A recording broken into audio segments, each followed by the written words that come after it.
For a lot of people, work, it just sucks.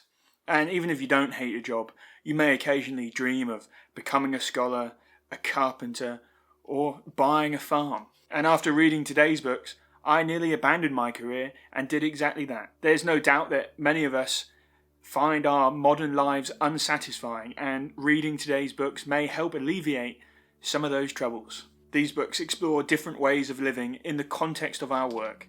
And while, yes, they may make you consider quitting your job, they give us an insight in how maybe we can alleviate and endure the work that we have to do. The culmination of Hess's work repels as many people as it attracts. This is the complex coming-of-age story of Joseph Ketch, a brilliant child who enters an elite but reclusive and somewhat pampered land of scholars. The title, The Glass Bead Game, is just one small part of the story, and I think many of the people that are disappointed with this work are hoping that that game will be better elucidated in the text. The story is told through the future writings of a scholar in that time, and its academic style might be a little off-putting for some, but for us that have read many academic works, there's a sort of charm, a kind of inside joke. This is one of my favourite books, and the reason why it's one of my favourites is that it deals with some very challenging themes, delicately and at length. Hess discusses the value but also the flaws of pure scholarship, and Hess contrasts these scholars with a real world that is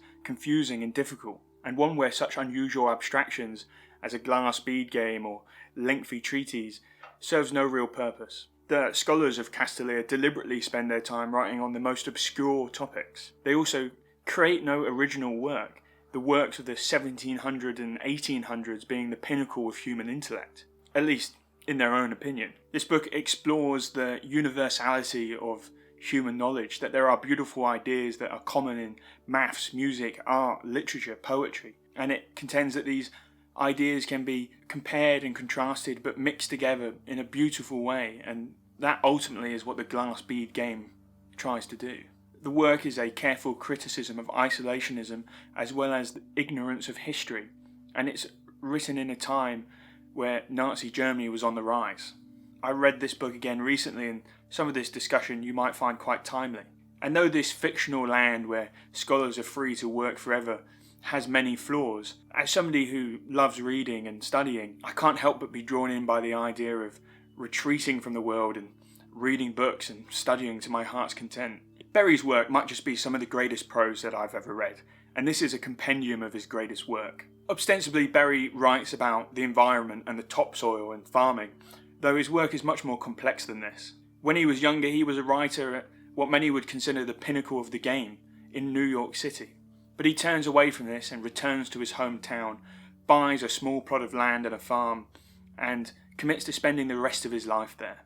His work is so compelling because he manages to trace this fine line between ideology and dogmatism, radicalization, that splits the political spectrum in two. He's a person that doesn't just pay lip service to his idea, and he lives it to its fullest extent. Berry stands for many of the ideals that I value: a strong sense of family, a strong sense of community, and stewardship of the land and resources around us. And his philosophy is inherently local rather than global. He manages to strongly advocate for family without radicalizing into dogmatic religious belief or sexism, as so many on the political right seem unable to do. And with the environment, he manages to criticize the many organizations and bureaucracies that say they're willing to save the planet and take much money and make many documents, but really do nothing in the meantime. And this is often a trapping of the political left. And it's this all too rare centre view that Berry manages to elucidate, which reaches across the aisle and could affect actual real change. It's the type of writing that is powerful, courageous, and far too difficult to find nowadays.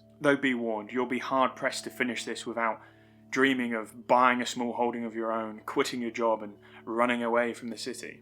One of the joys of reading is sharing the books that we love and discussing them with others. So, do you have a book that made you want to quit your job? Do you have a work that radically changed your perspective and caused you to make a big life change?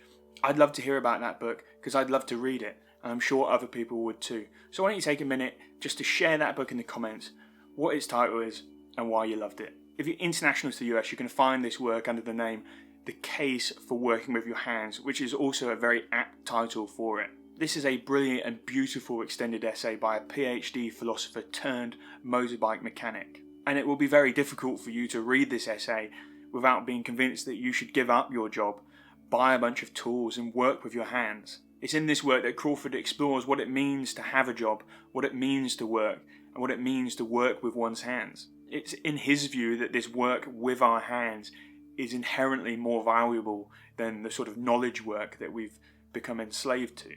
And the crafts and working with tools has become criminally undervalued. And unlike our modern world, the results of craft are tangible and real and provide fulfillment in a way that the digital just doesn't. His argument is that physical work thrusts us back into the real world, in contact with the people that make them, the resources that they come from. Engaging in manual work is enriching for the soul. The amount of effort that we put in exactly correlates to the quality of the result. When we engage in manual work, we develop a resilience that we don't otherwise. And the default assumption is that one should go through school, then they should go to university, and they should get a degree, and they should get a white-collar job, which is exactly what I did. And now after reading this book, I can't think that that is so misguided. And though I spend my free time reading books, analysing them and sharing it online, my job is deeply physical and I work in a manual trade.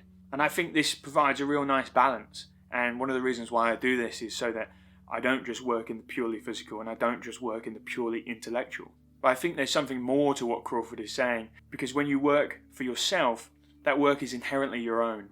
And it's when the work is your own and made by your own hands that you get the sort of deep philosophical fulfillment that he's talking about. The beauty of books is the ability to shift our viewpoint into unforeseen and surprising places. And every time we read something, we have the chance of revealing a yet not understood aspect of reality. I think that reading is one of the most fruitful and powerful ways that we can spend our time, and I talk about it a lot on this channel. So if you enjoyed these book recommendations, why don't you check out some of the other videos that we're doing. For now, I want to thank you for listening. My name is Harry Smith, and this is Pages to Practice.